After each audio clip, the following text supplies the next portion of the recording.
TWR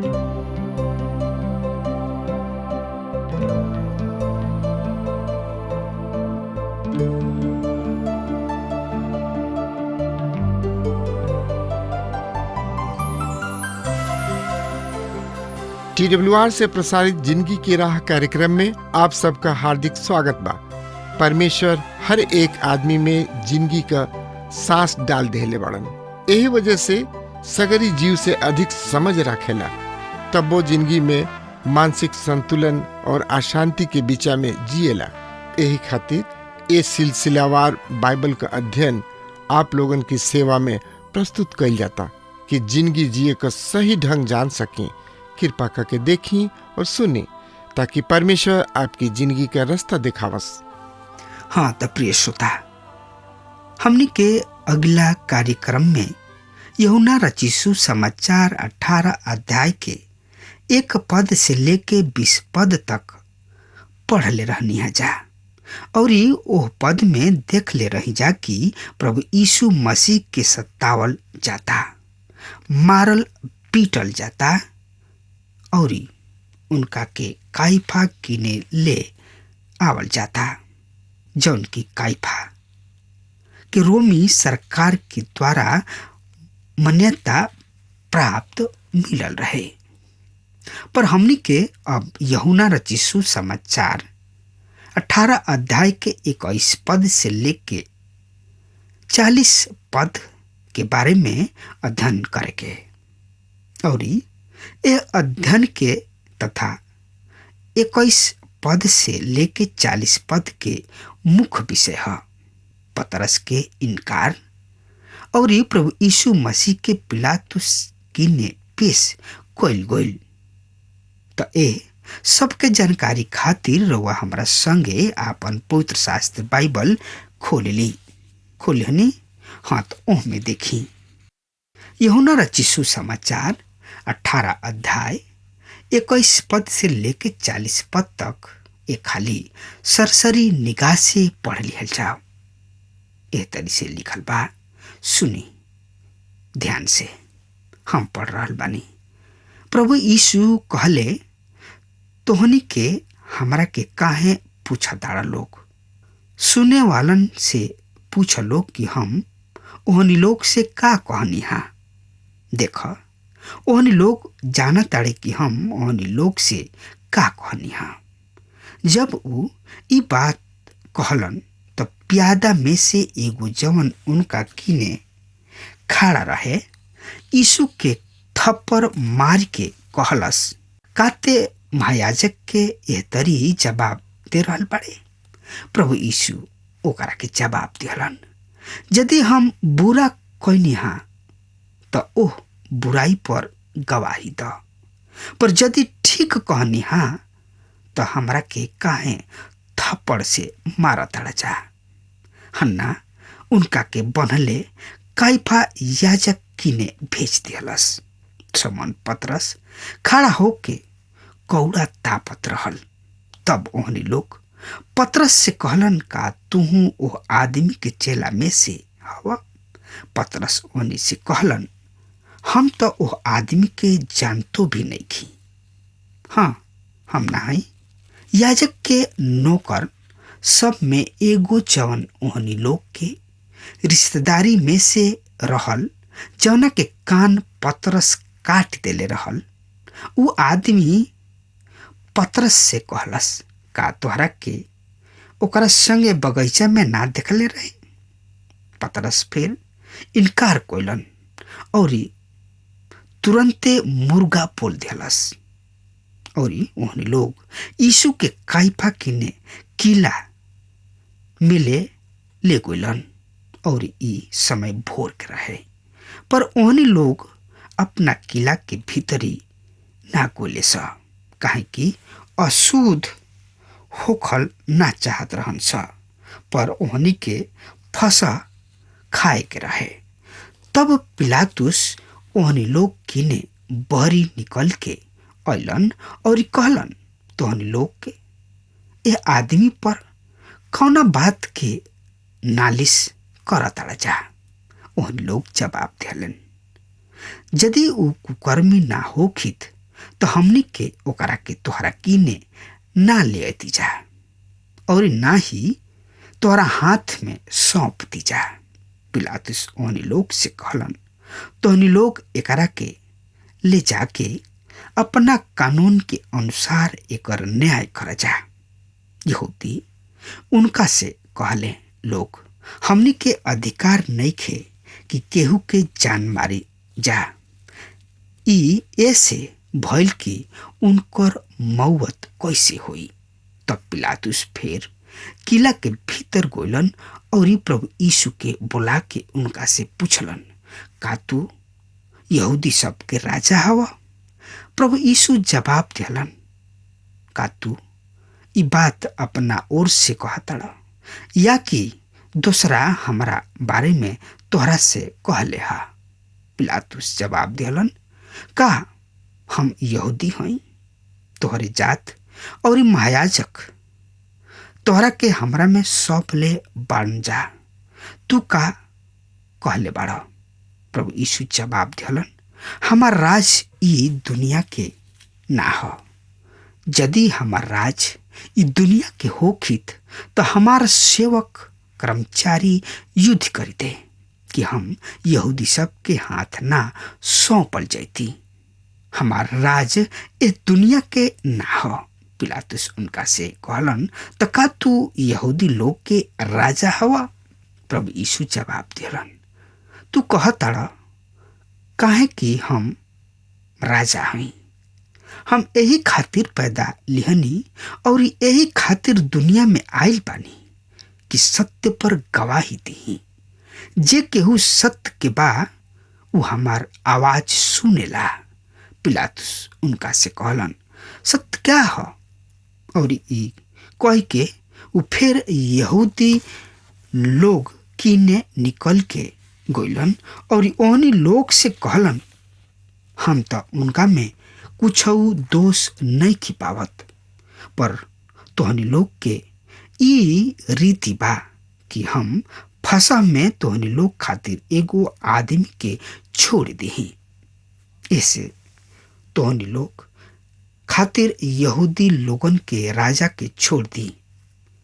तब ओहनी लोग फिर चिल्ला के कहले, ओकरा के ना, पर हमनी खातिर बरअब्बा के छोड़ दा।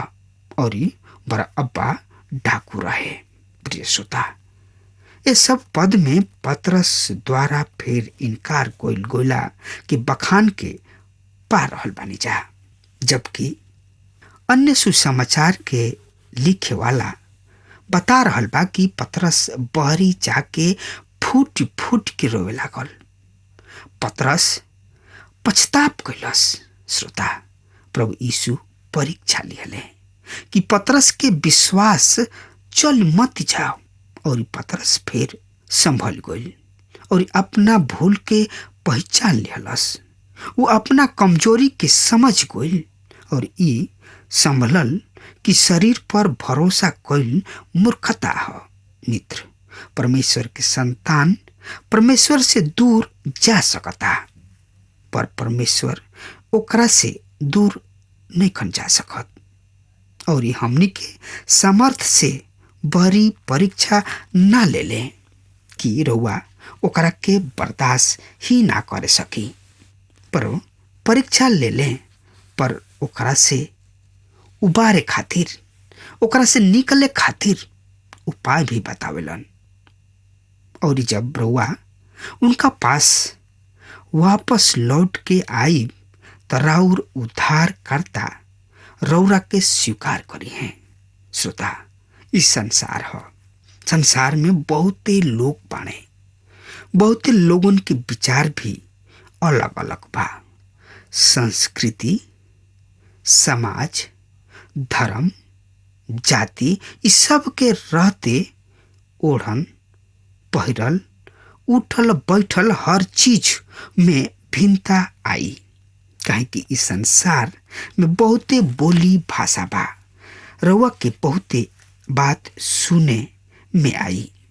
रउआ पर समाज की ओर से आफत भी आ सकता, परेशानी भी आ सकता। इस सब के चलते रउआ परमेश्वर के से दूर हो सकतानी, पर प्रभु परमेश्वर रउआ से दूर नहीं खन हो सकत। रउआ उनका से मुंह मोड़ ले, पर प्रभु रउआ दुख, परेशानी, मुसीबत, दुख से मुंह ना मोड़ेलन, पर ओ समस्या से उबारे खातिर, ओ समस्या से निकाले खातिर उपाय बतावेलन। परीक्षा रउआ ऊपर जरूर आई, पर प्रभु रउआ संगे हरदम रह के ओ परीक्षा से मुक्त करलन।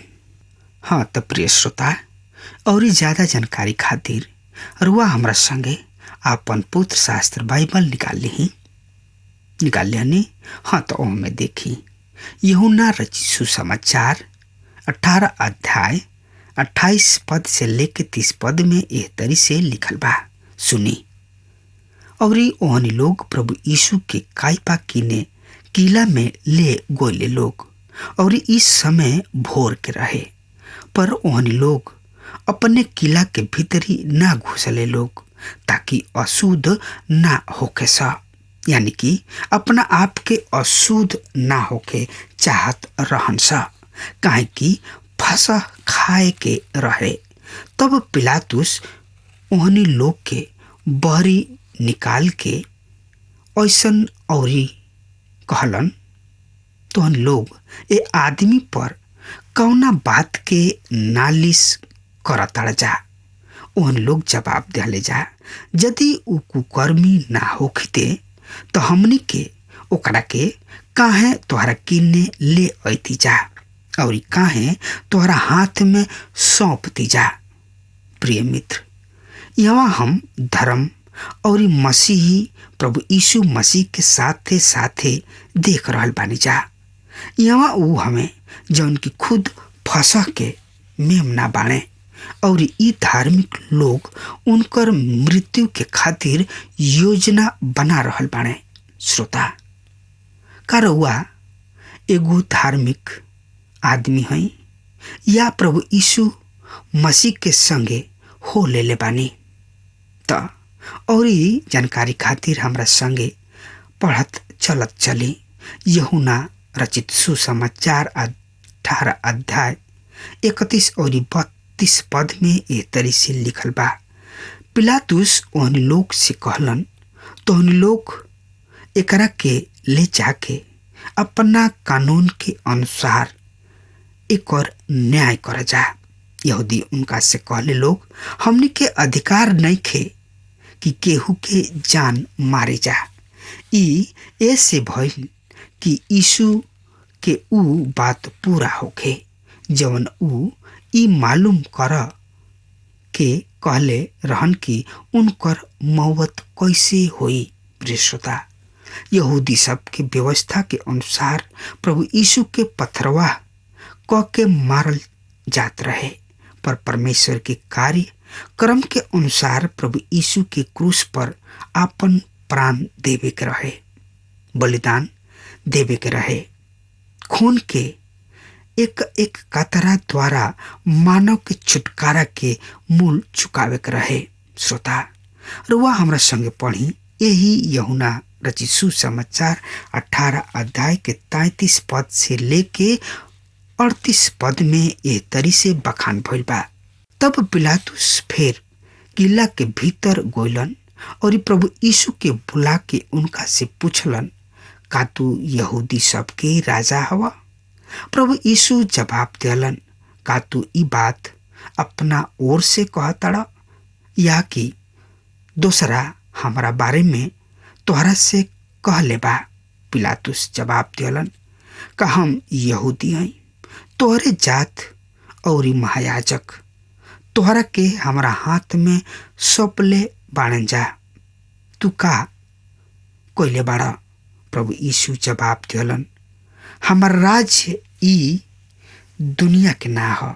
यदि हमार राज्य ई दुनिया के होखित तो हमार सेवक लड़तन कि हम यहूदिया सब के हाथ में सौंपल ना जेती, पर हमार राज ये दुनिया के ना हो। पिलातुस उनका से कहलन, सत्य क्या है।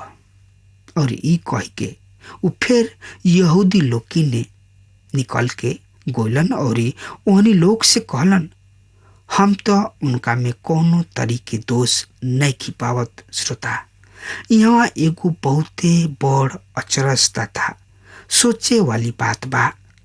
पिलातुस राज्यपाल होत भी प्रभु यीशु मसीह के मामला में हाथ डाले से इनकार करता, यानी कि प्रभु यीशु मसीह के मामला में हाथ डाले नहीं के चाहत और वो प्रभु यीशु के सहायता करे चाह रहल बा। श्रोता, पिलातुस अति प्रसन्न हुई हैं यदि यीशु कह देश कि हम यहूदी सबके राजा ना हई, पर प्रभु यीशु ऐसा ना कहले। यही अध्याय के 37 पद पढ़ी। पिलातुस उनका से कहलन, तो का तू यहूदी लोग के राजा हवा?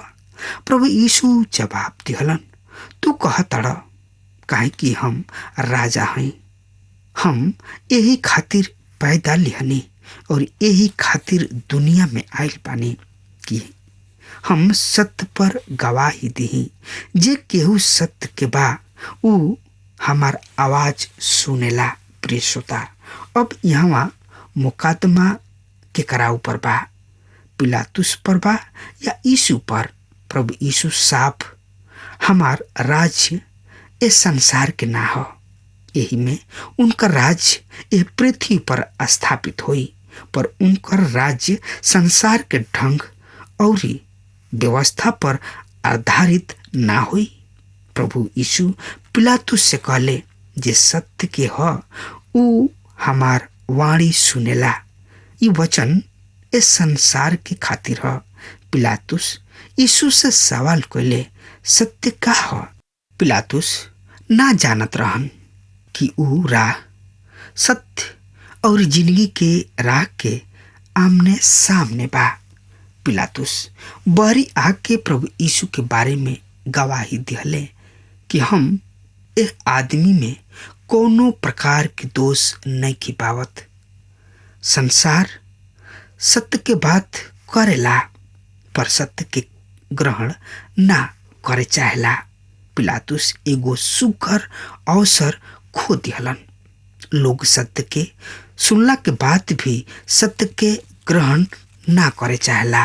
तो श्रोता, आई एक खाली औरी आपन पवित्र शास्त्र बाइबल निकाल लेही। यूहन्ना रचित सुसमाचार 18 अध्याय के 39 और 40 पद बता रहल बा ए तरी से, पर ओहनी लोग के ई रीति बा कि हम फसा में तोहनी लोग खातिर एगो आदमी के छोड़ दी। तब ओहनी लोग फिर चिल्ला के कहले, उनका के ना, पर हमनी खातिर बरअब्बा के छोड़ द। और बरअब्बा बहुते बड़ यानी कि बहुते बरियार डाकू रहे। प्रिय श्रोता, पिलातुस सपना में भी ना सोचले रहन कि यहूदी धार्मिक अगुआ बरअब्बा के रिहाई के मांग करी हैं। कैसन विरोधाभास बा। श्रोता, पिलातुस प्रभु यीशु मसीह के बारे में जानत रहन कि प्रभु यीशु मसीह कतना निर्दोष बाणे।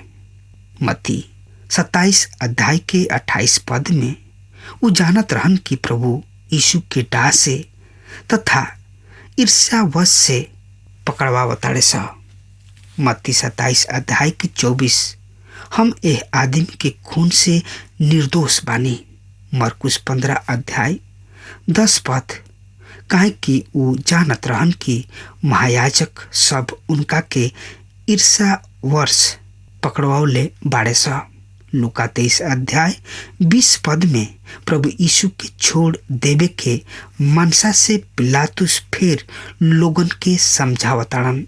लूका 23 अध्याय के 20, पिलातुस प्रभु यीशु मसीह में ऐसन कोनो दोष ना पौले कि उनका के मृत्यु के दंड दिहल जा सके।